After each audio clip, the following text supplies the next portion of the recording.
Hidup seringkali membawa kita ke tempat-tempat yang tidak kita rencanakan.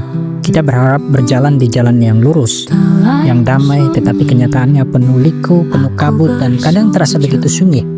Ada masa di mana kita merasa kuat, tetapi ada pula saat-saat di mana kita ingin menyerah. Tetapi ketahuilah ini, Tuhan tidak pernah meninggalkan Anda. Bahkan di saat Anda merasa sendiri, Dia ada di sana. Meskipun Anda tidak melihatnya secara kasat mata, tangannya tetap menopang Anda.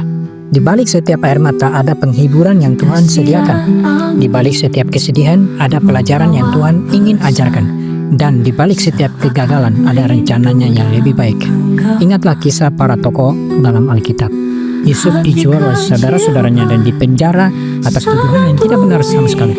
Tetapi Tuhan menyertai dia dan pada akhirnya Yusuf menjadi alat Tuhan untuk menyelamatkan banyak orang. Daud pernah dikejar-kejar, bersembunyi di gua dan merasa sangat tertekan sekali.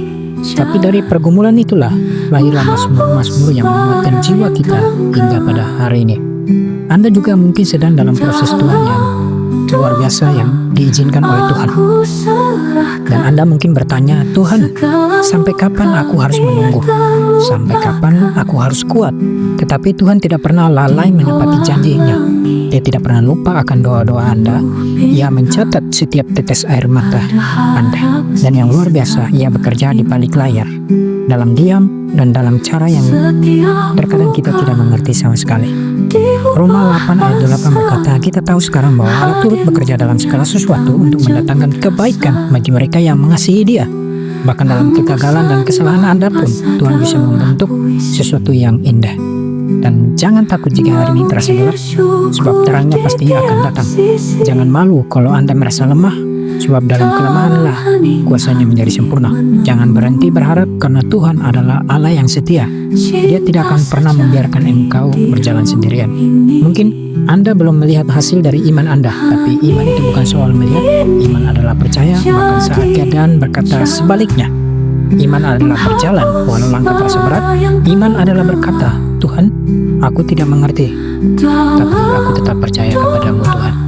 Jadi hari ini ambil waktu sejenak, heningkan hati Anda, tarik napas dalam-dalam dan ingatkan diri Anda, aku ini milik Tuhan, aku bukan orang sembarangan, aku dipilih, dikasihi, dan dijaga olehnya. Masalah Anda tidaklah besar daripada Tuhan. Luka hati Anda tidak lebih dalam dari kasih-Nya. Masa lalu tidak lebih kuat dari rencananya atas hidup Anda. Dan masa depan Anda ada di tangan Tuhan yang tidak pernah gagal. Oleh karena itu percayalah, engkau sedang dibentuk bukan dihancurkan. Jadi tetaplah melangkah meskipun pelan.